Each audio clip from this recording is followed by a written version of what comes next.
Hekima za watu wa pembeni ndo zinamfanya mfalme aonekane ana hekima.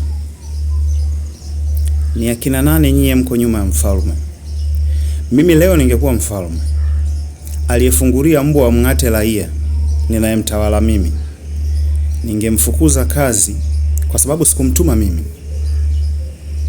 Aliyekamata watu na kuwapiga kisa kuhudhuria mahakamani, ningemfukuza kazi kwa sababu sikumtuma mimi. Aliyemwambia mama mjamzito akafanyiwa operation na mume wake, ningemfukuza kazi kwa sababu sikumtuma mimi.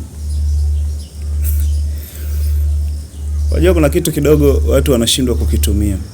Mwenda zake kuna formula alikuwa anaitumia. Alikuwa anatumia kanuni ya panya.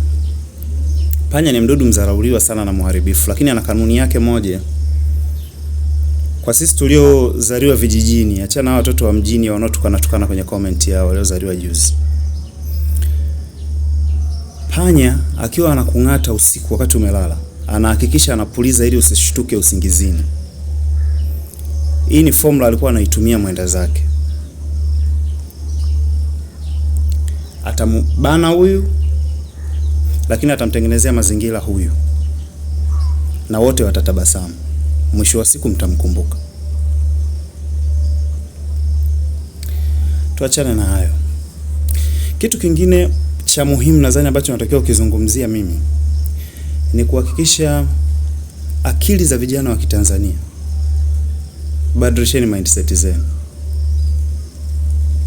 Jana kwa kitu kimenisikitisha, namuona mwanaume kabisa ambaye ninahisi ni age yetu, watu wazima. Unaangalia video ya mtu ambaye ameongea bila kutukana tusi lolote, wewe unakwenda kutukana. Afu unamuona kabisa hajakuelewa. Hata kutukana ujinga mpaka unazidiwa akili. Yani wakuta mtoto wa kike pale anaingia asema, wewe kaka, mbona unatukana hivi? Jamani, akili zenu zinatambulika kwenye comment. Mnaonekana ni wajinga kiasi gani kupitia comment, na mtaonekana waelevu kiasi gani kupitia comment section. Kweni na uwezo wa kufikiri.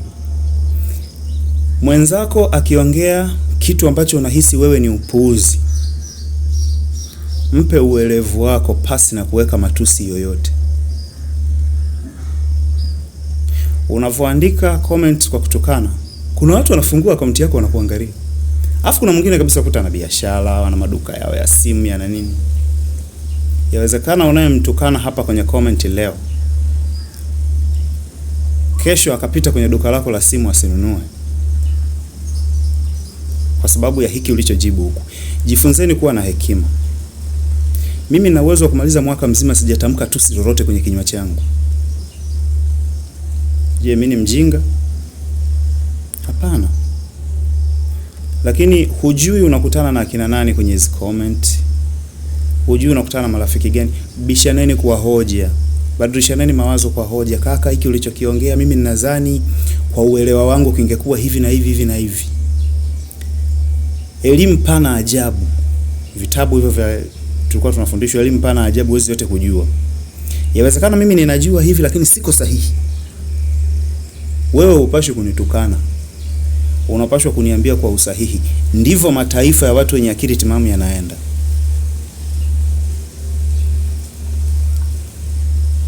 Punguzeni ujinga. Tuweni waelewa. Ifike sehemu watu wakipita kwenye comment za vijana wa Tanzania, wanakuta watu wamebishana kwa hoja, point kwa point. Unatukana matusi ya nguoni, umblo. Punguzeni uenda wazimu, kuweni na akili timamu. Ninafurahi waelewa ni wengi sana. Naona comment za vijana wengi waelewa. Na wengine wanafuata inbox, ananiambia bwana, kwenye hiki mimi imani yangu ni hivi, ndivyo inatakiwa. Hoja. Sio matusi. Mtu mzima, yawezekana hata una watoto afu unatukana matusi ya kijinga. Yaani tunakuona kabisa wewe ni. Niwatakia siku njema.